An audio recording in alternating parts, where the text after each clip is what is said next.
Λεωνάρντο ντα Βίντσι, εφευρέτης και επιστήμονας. Για πρώτη φορά στην Κρήτη, μια έκθεση σταθμός που την είδαν μέχρι σήμερα 2 εκατομμύρια επισκέπτες σε όλο τον κόσμο. Η έκθεση σας περιμένει από 1η Απριλίου έως και 15 Οκτωβρίου στο Διεθνές Εκθεσιακό Κέντρο Κρήτης, στην πρώην Αμερικανική Βάση Γουρνών.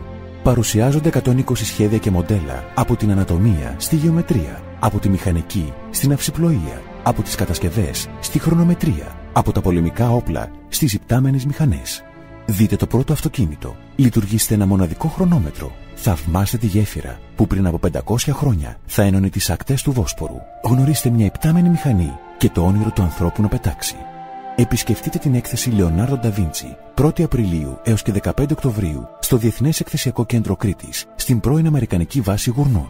Ώρες λειτουργίας: Απρίλιο-Μάιο 9 το πρωί μέχρι 7 το βράδυ και από 1η Ιουνίου από τις 9 το πρωί μέχρι τις 9 το βράδυ.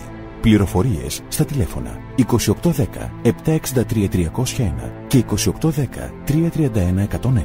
Προπόληση εισιτηρίων και δωρεάν ξενάγηση από τα βιβλιοπωλεία Δοκιμάκης. Λεωνάρντο ντα Βίντσι, η έκθεση σταθμός στην Κρήτη. Επισκεφτείτε την. Είναι μια παραγωγή του Δήμου Γουβών και της Αλφα Εκθεσιακής με την υποστήριξη του Ενιδρίου Κρήτης. Εκμεταλλευτείτε το κοινό εισιτήριο με το Ενιδρίο Κρήτης.